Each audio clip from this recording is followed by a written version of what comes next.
Hi everybody, I am N. Shashikaran. Today our topic is inverse trigonometric functions. This is the second chapter of plus 2 mathematics class.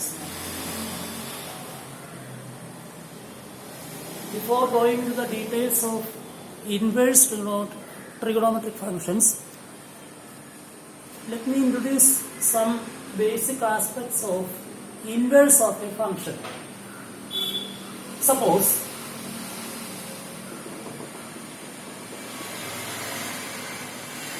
we have a function y equal to f of x defined from the domain x to range y. Suppose the mapping from x to y is 1 to 1 and all 2.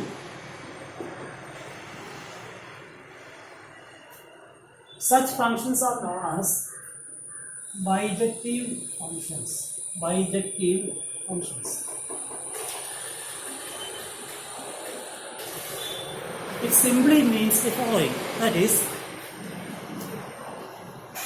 1 to 1 and all to mapping simply contains the idea that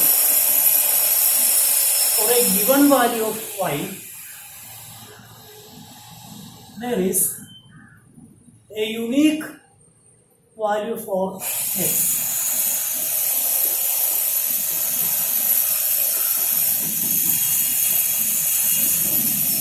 അതായത് നമ്മൾ വൈയുടെ ഒരു value select ചെയ്ത് കഴിഞ്ഞാൽ അതിന് corresponding ആയിട്ട്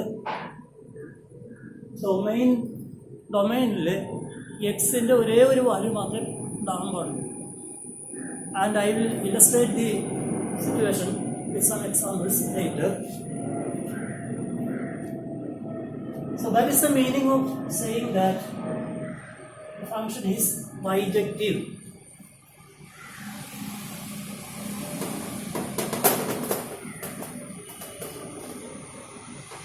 If the function is bijective, then it is possible to define a function. Is possible to define a function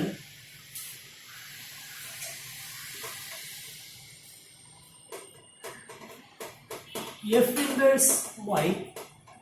This is what as f inverse of y equal to x.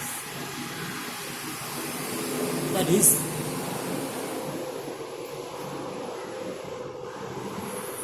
if f of x is bijective, then it is possible to define a function, or it is possible to find out a function f inverse y which gives rise to x. You compare these two.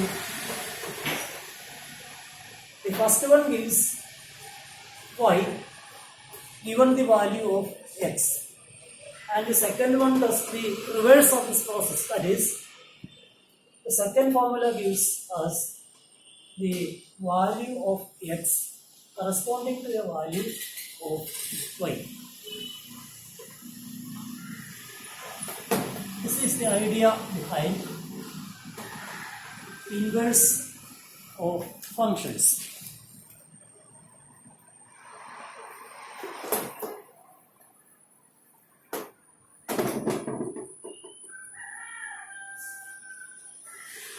I'll give you some examples.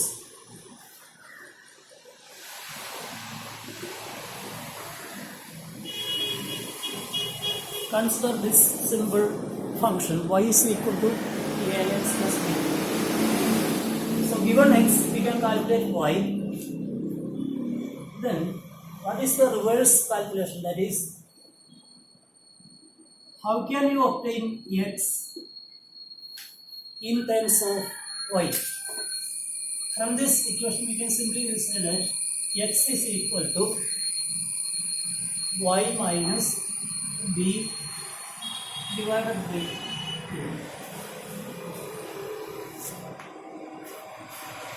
And the right hand side is simply a function of y, and this is exactly the inverse function we are looking for. We are looking for. Not that inverse, if inverse is a function of y which generates x. And you should not confuse f inverse y with this quantity. This is never equal to this. Even though it appears to have a negative power here, the meaning is not this.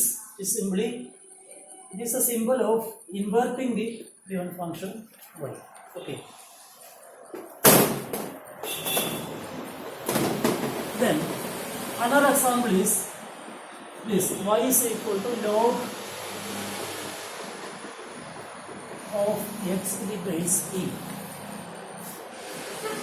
Then what is x? X is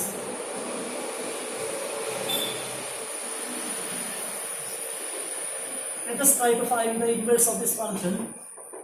Log y is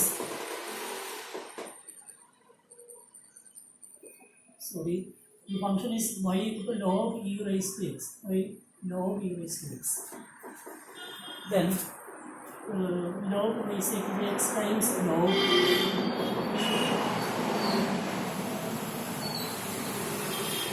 log equal to power e. This is x into 1, that is x. So here log y equal to x,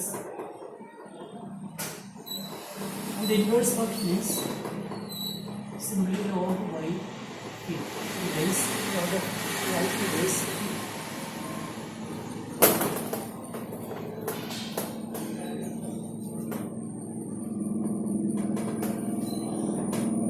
function bijective ആയിരിക്കണം ഇതിന് inverse കണ്ടുപിടിക്കാൻ സാധിക്കണമെങ്കിൽ. That is an important point.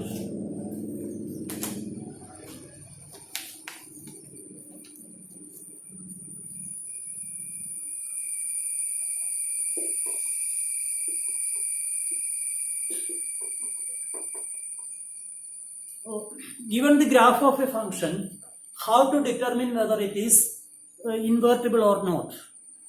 ഒരു ഫംഗ്ഷന്റെ graph തന്നിട്ടുണ്ടെങ്കിൽ എങ്ങനെയാണ് അത് invertible ആണോ non invertible ആണോ എന്ന് കണ്ടുപിടിക്കാൻ പറ്റുമോ? Suppose the graph of the function is like this. Then you select any particular y value and draw a line parallel to the x-axis, and if the parallel line cuts or intersects the given graph only at one point, this means that corresponding to the given value of y, namely y1, there is only one value for x, that is x1. Okay. So this function is bijective and f inverse y can be determined, or f inverse y exists.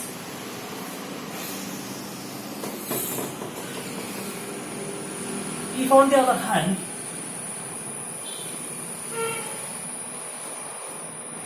suppose the graph is, this is the graph of y equal to f(x), then now let this be a particular y coordinate y1. Now go ahead and start the line. You can see that this line parallel to the x-axis intersects the given graph, say at 2 points, x1 and x2. So For a given y1, for a given y value, there are two values for x, x1 and x2. So this is not bijective, hence no inverse.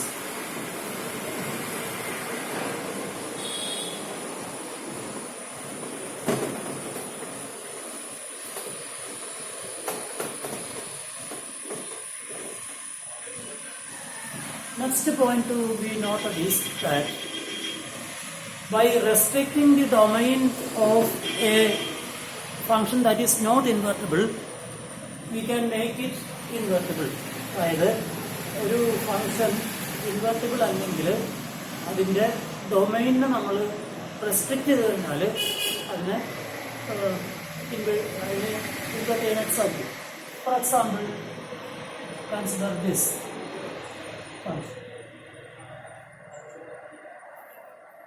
This is the graph of the function y equal to x square,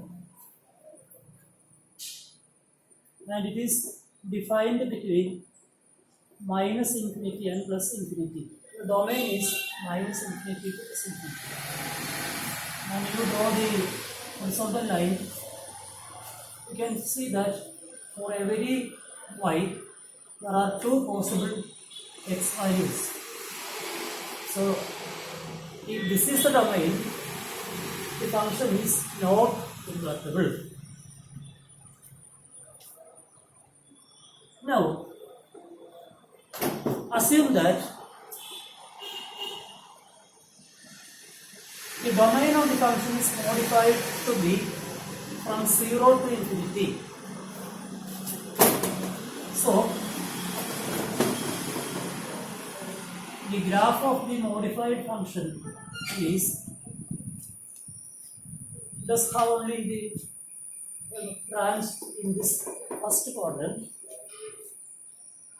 because x is now limited to be a positive number, 0 to infinity.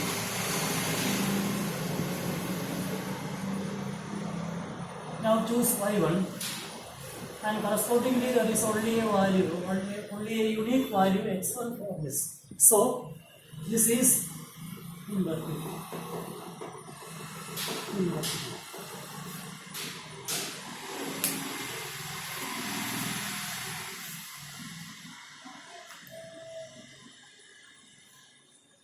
So if the inverse is to exist, then the mapping from y to x should be 1 to 1. Just now we have observed that by restricting the domain of a function, it is possible to invert it.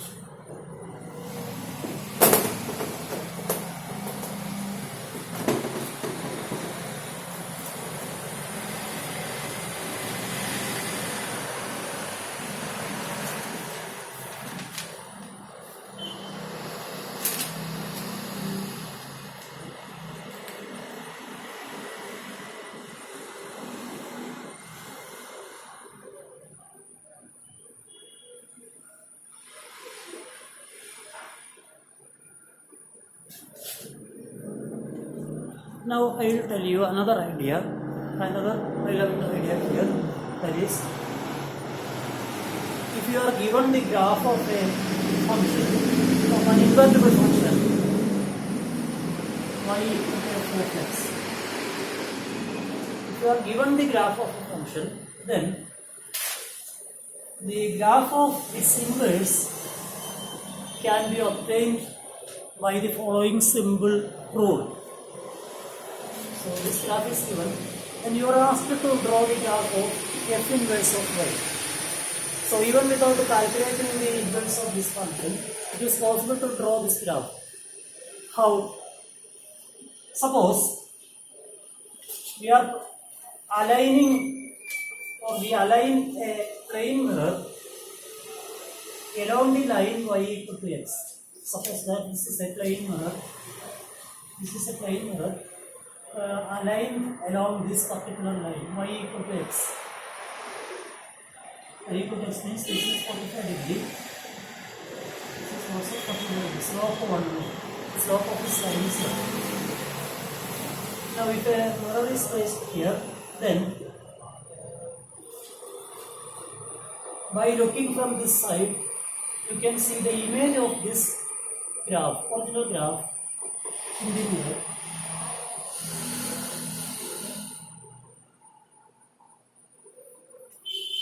And this is that image, isn't it? And this image is nothing but the graph of f inverse of y.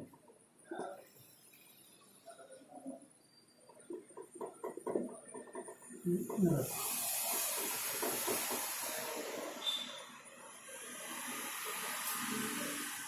So the graph of the f inverse y is the image formed by a plane mirror aligned along the line y equal to x, and the image is image of the original function of f inverse y is the image of the original function formed by a plane mirror along the line y equal to x.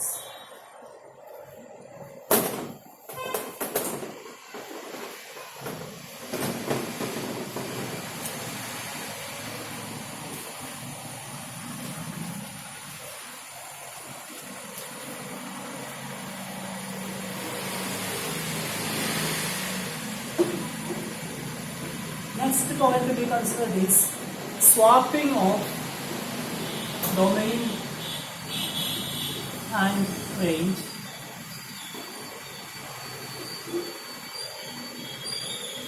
between f of x and f inverse of y. What is meant by swapping?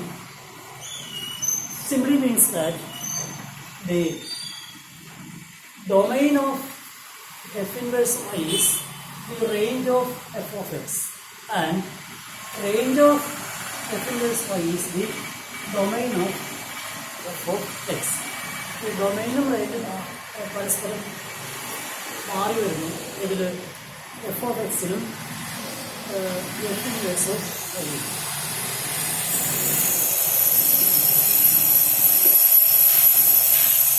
Domain of f of x is the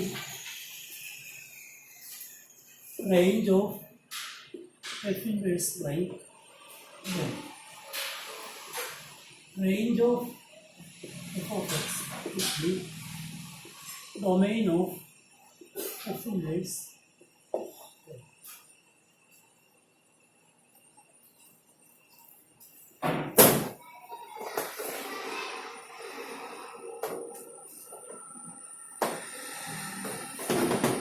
Now let us come back to this original topic, that is inverse trigonometric functions. Sin x, cos x, tan x, sec x, cosec x,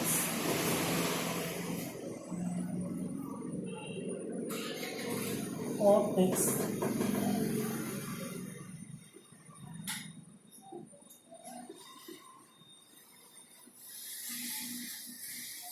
here are the definitions of all these trigonometric functions. So, first of all, choose sin x, y equal to sin x. You can see that this is, when we consider the invertible properties of sine functions, it will be useful to think of its certain properties.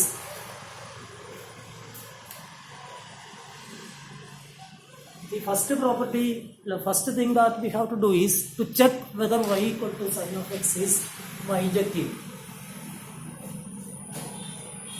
You know that this is a periodic function with period 2 pi. That is, f of x is same as f of x plus or minus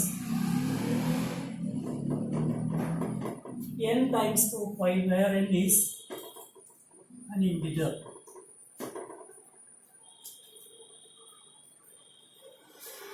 That is, when x increases by every 2 pi, the value of sin x is repeated.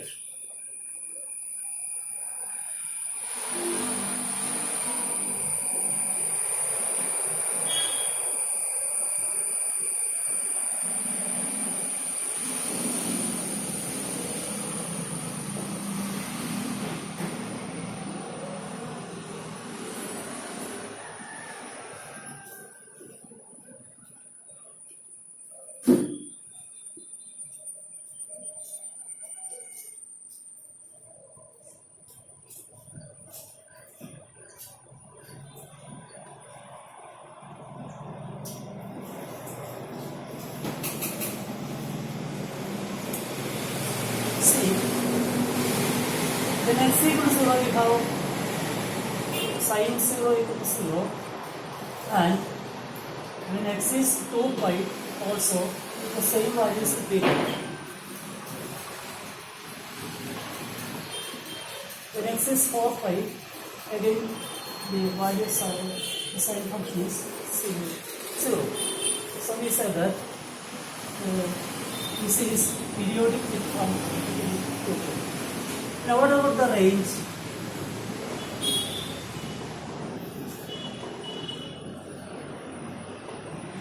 You know that whatever be the value of x, the value of sin x will be between -1 and +1. Okay.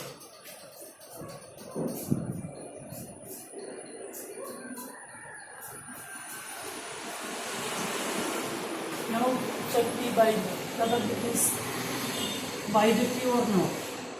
To draw a horizontal line, you can see that there are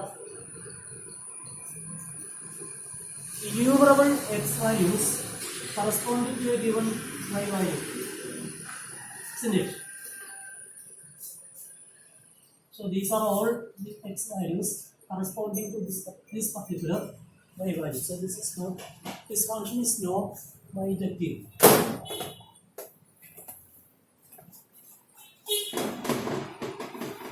Now, how can you define the inverse of sin x now?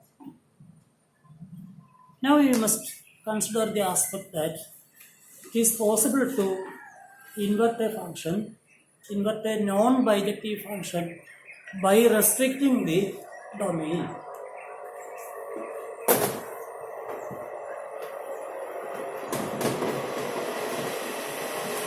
So what is the domain of sin x? It is from -infinity to +infinity. Similar. The sin function can be defined for any real number from -infinity to +infinity. Suppose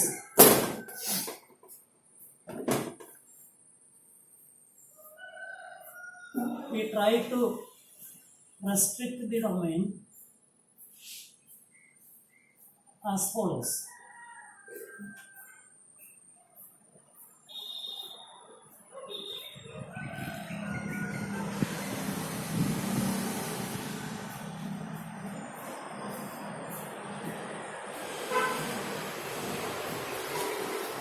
Y equals sin x.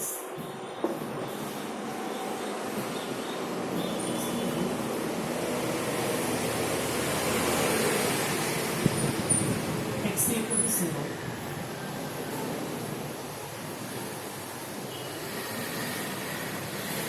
Pi by 2. Pi. 3 pi by 2. 2 pi. And so on. Here it is minus pi by 2 minus pi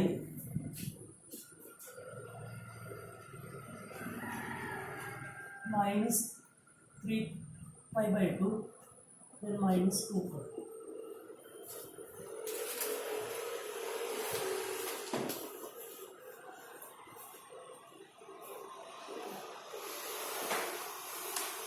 So what we have done is we have divided the range of the domain of the sine function into smaller intervals like minus 8 pi by 2, minus pi by 2, then minus pi by 2, plus pi by 2, then pi by 2, 3 pi by 2, etc.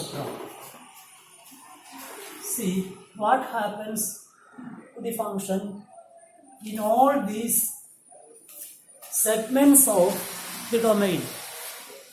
Segments means pieces.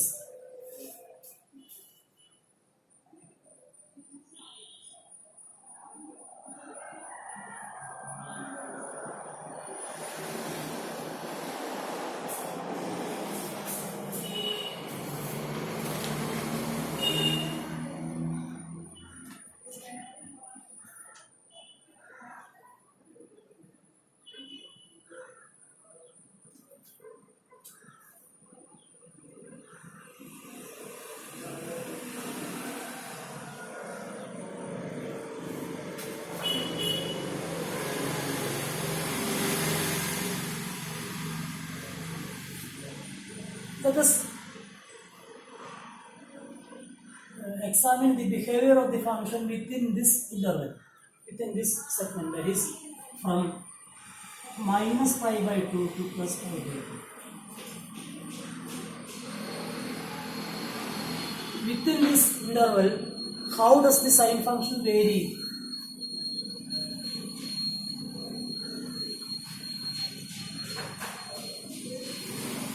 At minus pi by 2, the value is minus 1, and at plus pi by 2 is plus 1.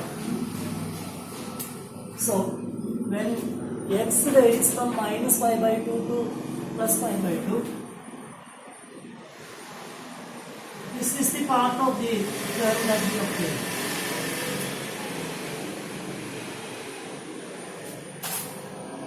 In a similar manner, from pi by 2 to 3 pi by 2,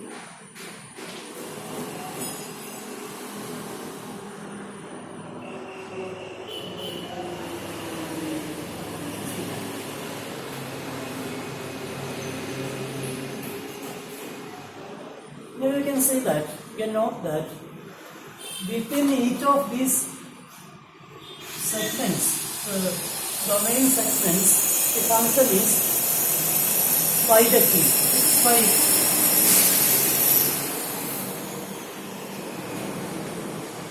If you concentrate in this region, for a given y value, there is only one x.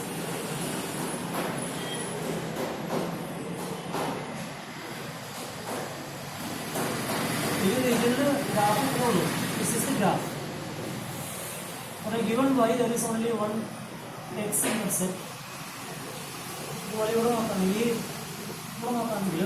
This is now we have been restricting the domain to pi by 2 to 3 pi by 2.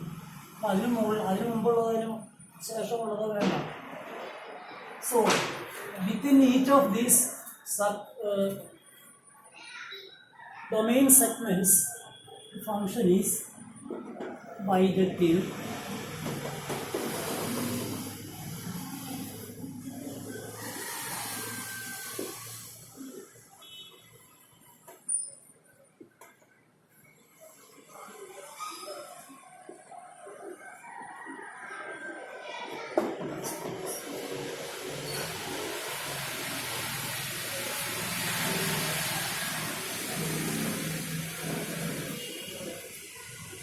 Inverse define ചെയ്യാനായിട്ട് നമ്മൾ ഇതിലേത് range ഏത് domain വേണമെങ്കിൽ നമുക്ക് choose ചെയ്യാൻ പറ്റും. But conventionally we choose the segment of the domain around 0. ഇതിൽ zero post ചെയ്യുന്നത് അല്ലെങ്കിൽ സീറോ ഇൻക്ലൂഡ് ചെയ്യാൻ സാധ്യതയുള്ളത് ഇതാണ്. This is only a convention. Is a convention. Conventionally, the bijective domain is chosen to be one, which can include zero. So this is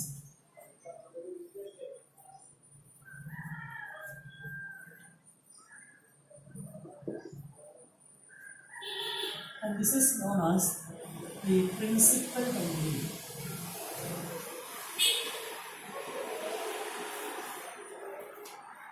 In the principal domain, minus pi by 2 to pi by 2, the function sin x is within the principal domain minus pi by 2 to plus pi by 2. The function sin x is bijective and hence it can be inverted. So,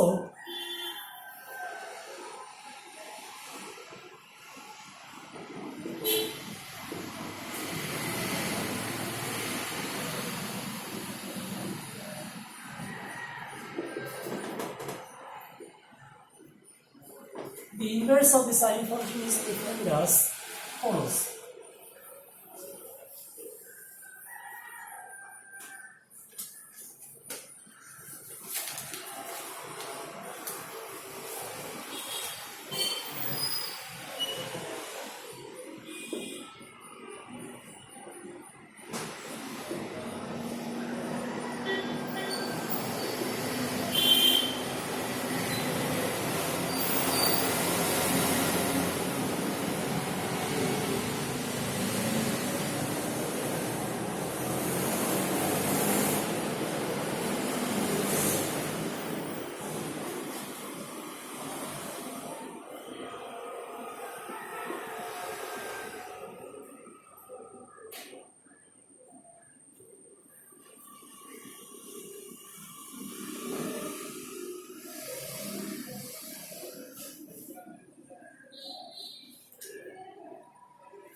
So if y equal to sine inverse x, then it means that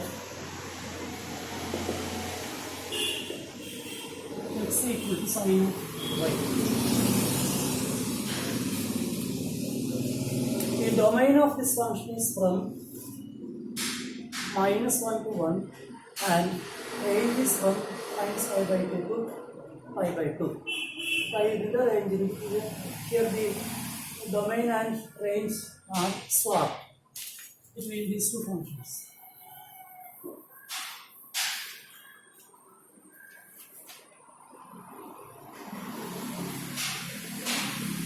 Now cosine function.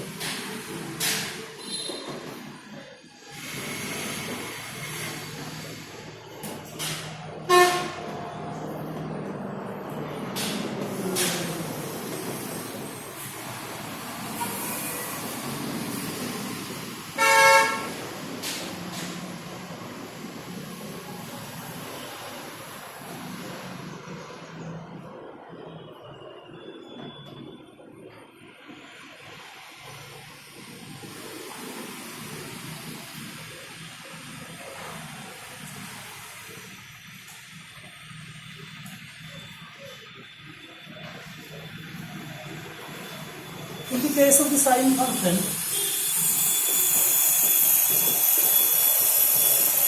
between minus pi by 2 and pi by 2, sin x varies from -1 to 1. That is, the variation of sin function is through the entire range of the function. Our range in the extreme values are required. The sin function is variable is y for this interval. And in the case of cosine function, the range variation of the cosine function is between its ranges, is between the extreme values of the ranges, that is what +1 and -1 takes place between x equal to 0 and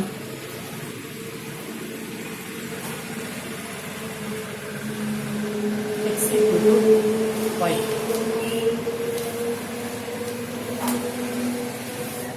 So here we get this part of the sine cosine curve, and within x equal to 0 and y is bijective.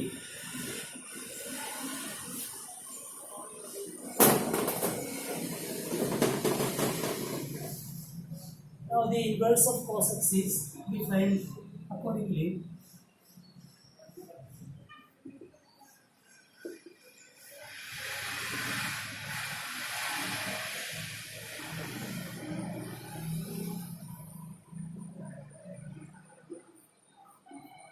So mapping from -1 to 1 to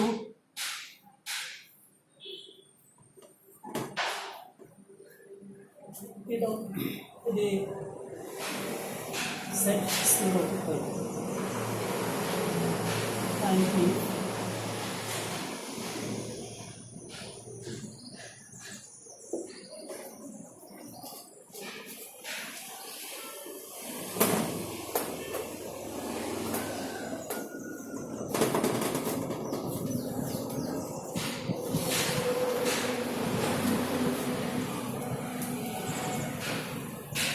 now we draw the graphs of sin inverse x and cos inverse x. Sin inverse x, right, versus x. X varies from +1 to -1 to +1. Like this.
This is the graph of the sin inverse function from -1 to +1, as x varies from -1 to +1.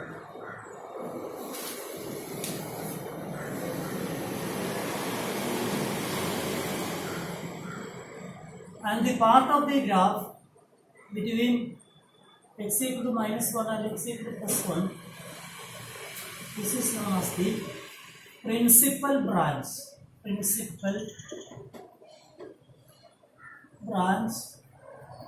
of the sine inverse x.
When x is into -1,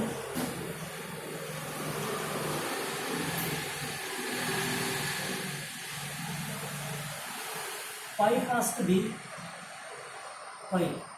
No, value of the angle should be phi, and when x is into +1, the corresponding angle should be 0.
The principal branch of the opposite is x.